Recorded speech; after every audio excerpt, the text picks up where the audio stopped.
అందరికీ నమస్కారం అమ్మ. ఈరోజు మనం తెలుసుకుంటున్న అంశం ఏంటంటే 9వ తరగతి తెలుగులో 7వ పాఠ్యాంశమైన మాట మహిమ అనే పాఠ్యాంశానికి సంబంధించి టెక్స్ట్ బుక్లో ఉన్న అంశాలను మనము తెలుసుకుందాం. వీడియోలోకి వెళ్ళే ముందు ఇంకా మన ఛానల్ని సబ్స్క్రైబ్ చేసుకుని వాళ్ళు ఎవరైనా ఉంటే దయచేసి సబ్స్క్రైబ్ చేసుకొని లైక్ చేసి షేర్ చేసి మీ ఫ్రెండ్స్కు రిలేటివ్స్ అందరికీ సబ్స్క్రైబ్ చేసుకోమని చెప్పండి అమ్మ. నా ఛానల్ని సబ్స్క్రైబ్ చేసుకొని ప్రత్యక్షంగా పరోక్షంగా సపోర్ట్ చేస్తున్న వాళ్ళందరికీ పేరు పేరున ప్రత్యేకమైన హృదయపూర్వక ధన్యవాదములు. ఇంకా ఆలస్యం చేయకుండా వీడియోలోకి వెళ్ళిపోదాం. ఇది ఉద్దేశం అమ్మ. నేను అండర్లైన్ చేసిన అంశాలు మీకు 1 మార్క్ క్వశ్చన్స్కి బిట్స్కి వచ్చే అవకాశం ఉంటుంది. జాగ్రత్తగా చూసుకోండి. అర్థమవుతుందా? ఇంకా మన ఛానల్ సబ్స్క్రైబ్ చేసుకున్న వాళ్ళు ఎవరైనా దయచేసి సబ్స్క్రైబ్ చేసుకొని లైక్ చేసి షేర్ చేసి మీ ఫ్రెండ్స్ రిలేటివ్స్ అందరికీ సబ్స్క్రైబ్ చేసుకోమని చెప్పండి. నా ఛానల్ని సబ్స్క్రైబ్ చేసుకొని ప్రత్యక్షంగా పరోక్షంగా సపోర్ట్ చేస్తున్న వాళ్ళందరికీ పేరు పేరున ప్రత్యేకమైన హృదయపూర్వక ధన్యవాదములు. అవగాహన ప్రతిస్పందనకు సంబంధించిన ప్రశ్నలమ్మ ఇవి.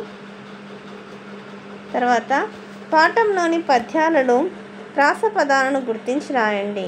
ఇక్కడ చూడండి అమ్మా, ప్రతి పద్యంలో లైన్లను ఏమంటారంటే పాదాలు అని అంటారు. ఇక్కడ ప్రతి పాదం ప్రతి లైన్ చివరన కొనియే దాంతో అంతమవుతుంది కాబట్టి ఇందులో ప్రతిపాదం చివరన కొనియే అనే దాంతో అంతమైంది కాబట్టి ఇది అంత్యానుప్రాస అలంకారం.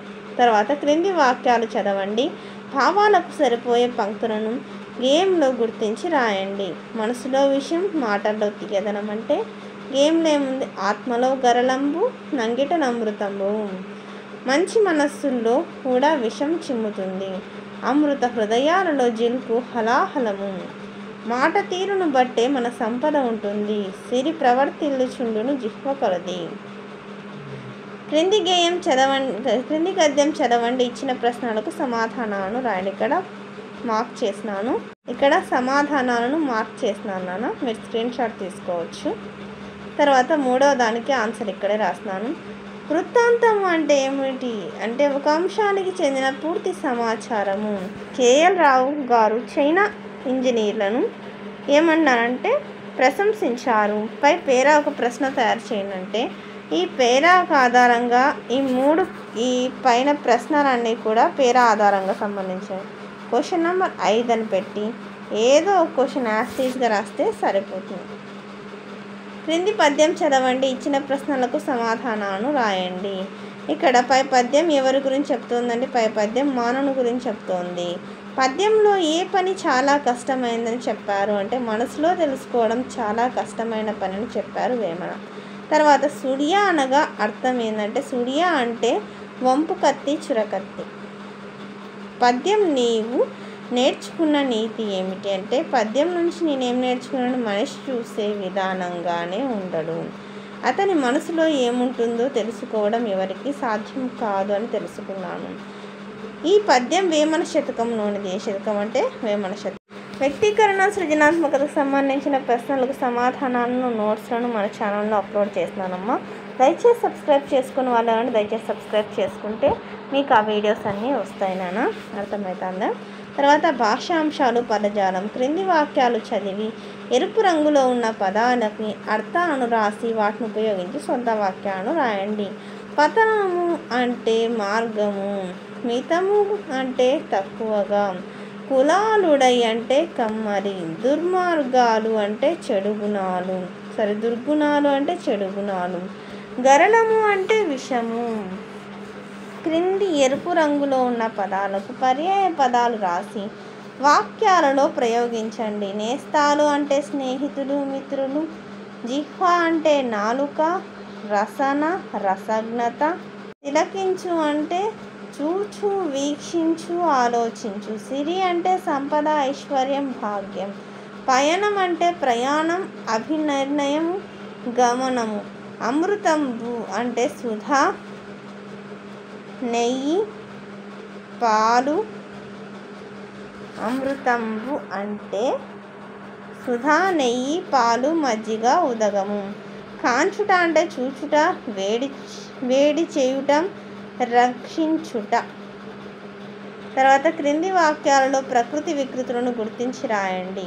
భాషా ప్రకృతి భాషా వికృతి, పుస్తకము ప్రకృతి పొత్తము వికృతి, దూరమైన ప్రకృతి దువ్వి వికృతి, వర్ణాలు ప్రకృతి వన్నెలు వికృతి, యథా ప్రకృతి హృదయమే వికృతి. తర్వాత సాయం ప్రకృతి సహాయమే వికృతి. తర్వాత క్రింది జాతీయాలను ఉదాహరణను వివరించండి. కంకణం దాల్చు అంటే ఇక్కడ నేను ఆన్సర్స్ ఏ దానికి అక్కడ సపరేట్గా విడిగా రాస్తున్నాను. మీరు అప్పుడు దాని స్క్రీన్ షాట్ తీసుకుంటే సులభం అవుతుంటుంది. దీక్ష పూనుట అంటే కంకణం దాల్చుట. పూనుకునుట అనే అర్థంలో ఈ జాతీయాన్ని వాడతారు. తర్వాత గిల్లి జోల వాడడం అంటే బాధ పెట్టి బుజ్జగించడం అనే అర్థంలో ఈ జాతీయాన్ని వాడతారు. జుట్లు ముడి పెట్టడం అంటే తగాదాలు పెట్టి ఆనందించడం. తర్వాత విడదీసేది సంధి. అర్థమవుతుంది. ఎప్పుడే కానీ ఒకటే పదం 2 సార్లు వస్తే అది ఆమ్రేడితం అని చెప్పుకున్నాము. తర్వాత ఇక్కడ టకారం 2 సార్లు వచ్చింది చూడండి. ప్రతి దానిలో టకారం 2 సార్లు వచ్చింది కాబట్టి ఇక్కడ ఒత్తు ఒకసారి కింద ఒత్తు, ఇట్లా టకారం 2 సార్లు వస్తే విరుక్త టకారం అని అంటారు. ఇక్కడ ఒకటే పదం 2 సార్లు వస్తే అది ఆమ్రేడితం అని అంటారు. తర్వాత ఇక్కడ ఆ ఈ ఊరులకు ఏవో ఆర్లు వస్తే దాన్ని ఏమంటారంటే గుణసంధికి వస్తుందమ్మా. ఇక్కడ రసనేంద్రియం అంటే రసన ప్లస్ ఇంద్రియం. తర్వాత పరస్పరానురాగం పరస్పర ప్లస్ అనురాగం సవర్ణ దీర్ఘ సంధి. పరాధీనము అంటే పర ప్లస్ ఆధీనం జశ్వ సంధి. ఉర్వి ఎల్లా ఉర్వి ప్లస్ ఎల్లా యనాదేశ సంధి. తర్వాత సమాసాలు. క్రింది పదాలు చదవండి, విగ్రహవాక్యం తెలిపి ఏ సమాసమో రాయండి. ప్రాణహాని ప్రాణమునకు హాని షష్ఠీ తత్పురుష సమాసం. అమృత హృదయులు అమృతం వంటి హృదయులు ఉపమానపూర్వపద కర్మధారయ సమాసం. లోకభాండము లోకమనడి భాండము రూపక సమాసం. జీతభత్యాలు జీతమును భత్యమును ద్వంద్వ సమాసం. చిత్తశుద్ధి చిత్తమునందు శుద్ధి సప్తమి తత్పురుష సప్తమి విభక్తి అంటే సప్తమి తత్పురుష సమాసం. మధుర పదార్థాలు మధురమైన పదార్థాలు విశేషణ పూర్వపద కర్మధారయ సమాసం. కురు వృద్ధులు కురువంశంలోని వృద్ధులు మధ్యమపద కర్మధారయ సమాసము. ధీరోత్తుడు ధీరుడైన ఉదాత్తుడైన వాడు విశేషణ ఉభయపద కర్మధారయ సమాసం. వృత్యానుప్రాసం. ఇక్కడ క అనే అక్షరం అనేక సార్లు రిపీట్ అయింది కాబట్టి అవృత్తమైంది కాబట్టి వృత్యానుప్రాసం. రెండవ దాంట్లో క్ష అనేది అనేక సార్లు అవృత్తమైంది కాబట్టి ఇది వృత్యానుప్రాసం. తర్వాత ఇక్కడ ట అనేది 4 సార్లు అవృత్తమైంది కాబట్టి ఇది వృత్యానుప్రాస అలంకారం. ఇక్కడ దకారం అనేక సార్లు పైన చూడండి కదా, ద అనేది అనేక సార్లు, ఇక్కడ చూడండి ఇక్కడ ఎక్కువ సార్లు ద అనేది అనేక సార్లు అవృత్తమైంది కాబట్టి ఇది వృత్యానుప్రాస అలంకారం. తర్వాత ఇక్కడ డి అనేది అనేక సార్లు అవృత్తమైంది కాబట్టి వృత్యానుప్రాసం. ఇక్కడ క్ష కదా, ఇట్లా ఒకటే అక్షరం అనేక సార్లు అవృత్తం అవుతుంది కాబట్టి వృత్యానుప్రాసం. తర్వాత ఛందస్సమ్మ. ఉత్పలమాన భరణవ భరవ ఛందస్సు వచ్చే భరణవ భరవ అనే పరిగణాలు 7 గణాలు ఉత్పలమాలకు చెందినవి. పై పద్యపాదం ఉత్పలమాన వృత్తములకు చెందినది. దీని యందు భరణవ భరవ అని 7 గణాలు వరుసగా వచ్చును. ఇందులో 20 అక్షరాలు ఉంటాయి. ఇక్కడ అక్షరాలు అంటే మీరు ఇక్కడ ఈ గణాలు వస్తాయి, దీనిని మాత్రం ఎంచుకోవాలి. అర్థమవుతుందా? 20 అక్షరాలు కలవు. 1 10 అక్షరాలు. ఇక్కడ చూడండి, 1వ దానికి 1, ఇక్కడ 3, ఇక్కడ 6, 7, 8, 9, 10. ఇక్కడ చూడండి కదా, 1 10 అక్షరాలకు ఏ వే. ఇక్కడ వే అన్న ఏలా వినపడుతుంది కాబట్టి ఎత్తి చెందును.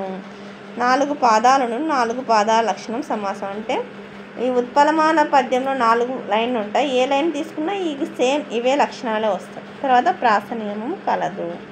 మీరు ఫస్ట్ ఛందస్సు చేసుకోవాలంటే ఈ యమాతారాజ బాణసలగం ఉంది కదా, ఈ యమాతారాజ బాణసలగం అనే సూత్రం ఎట్లా రాస్తున్నానో అట్లనే రాసి నేర్చుకుంటే మీకు ఏ ఛందస్సు అయినా సులభమే.